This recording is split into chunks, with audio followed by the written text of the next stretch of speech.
Welcome back, everybody. Here's part 3 of my series on diminished chords and how they relate to dominant chords.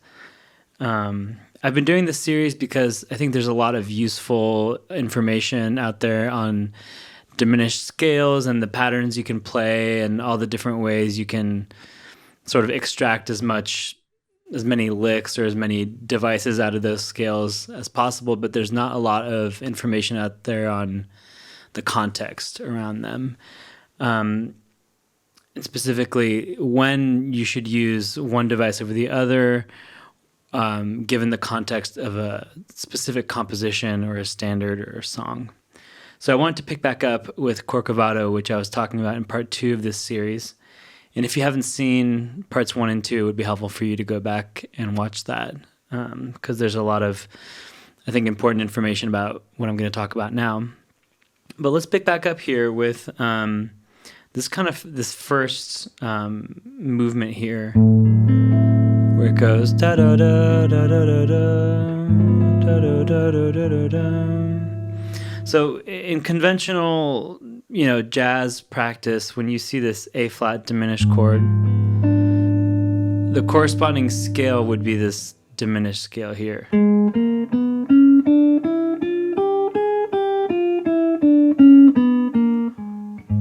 Which some people call the half-whole diminished scale.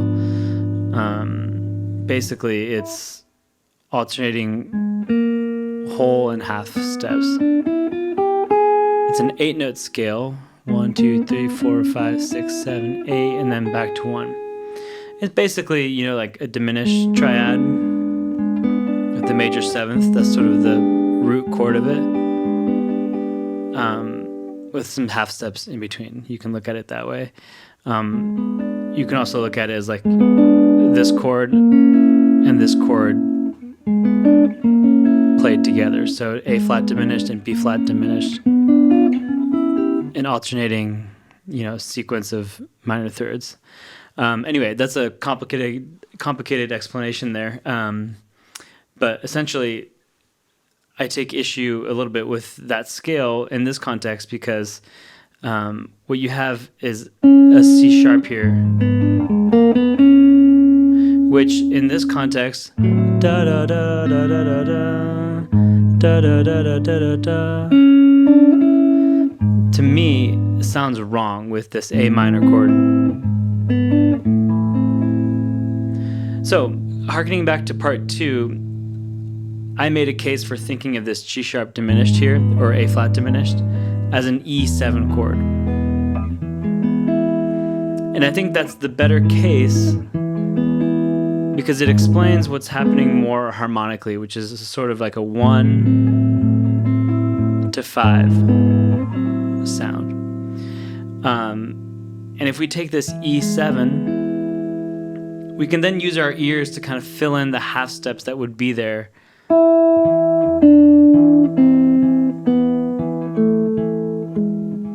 Or maybe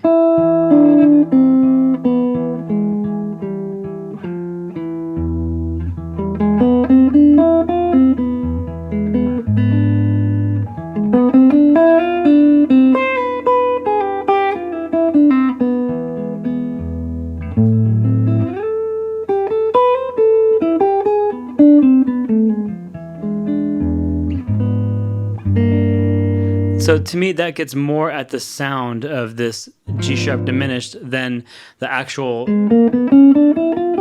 G sharp diminished scale, which would be sort of what's taught to you immediately, like kind of the Aebersold way would be you see A minor 6 and you get taught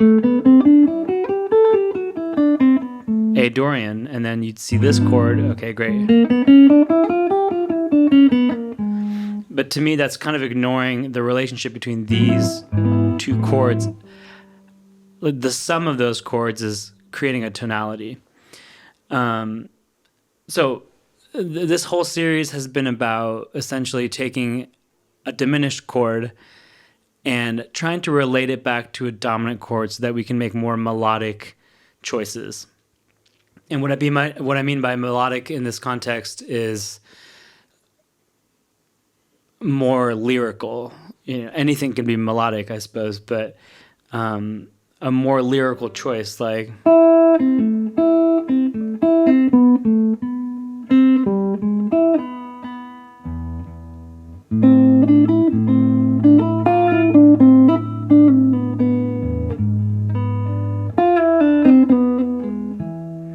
Those aren't like diminished scale ideas. They're just kind of scalar ideas that acknowledge the shape of these chords, but they're not this kind of like derivative scale approach.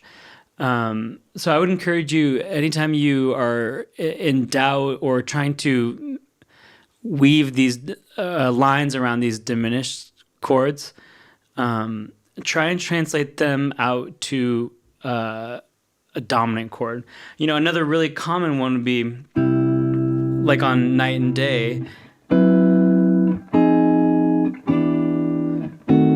This diminished chord here on E flat, if we're in the key of C. This one comes at you fast, and you don't have time to think. That scale is not going to be very helpful to you.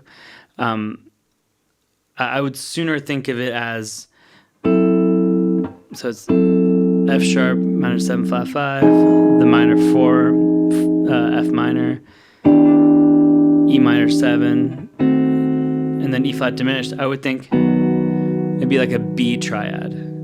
So there I just lowered, just like in episode 1, I lowered my note down a half step and I got to B7. So then you have this kind of much smoother voice leading, or at least a much more clear target. To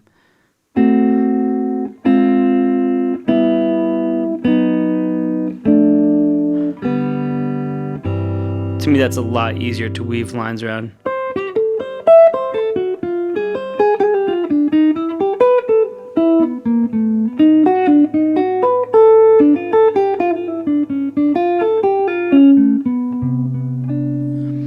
That kind of thing. So having this B major, to me, I know B major way better than I know E flat diminished, half whole. And maybe that's my problem, but using a triad or a dominant chord is going to be much more familiar to you and much more melodically intuitive than this scale, which is beautiful,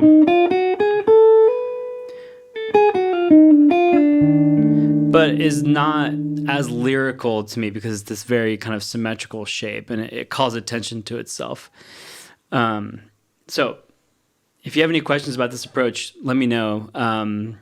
It's something I'm still formulating for myself, but something that I've been using for a while in my own playing, kind of without knowing it, but I think it helps me, make more melodic choices. So thank you so much for listening to these 3 episodes. Subscribe if you haven't yet. More of this kind of thing coming your way soon. Take care, everybody.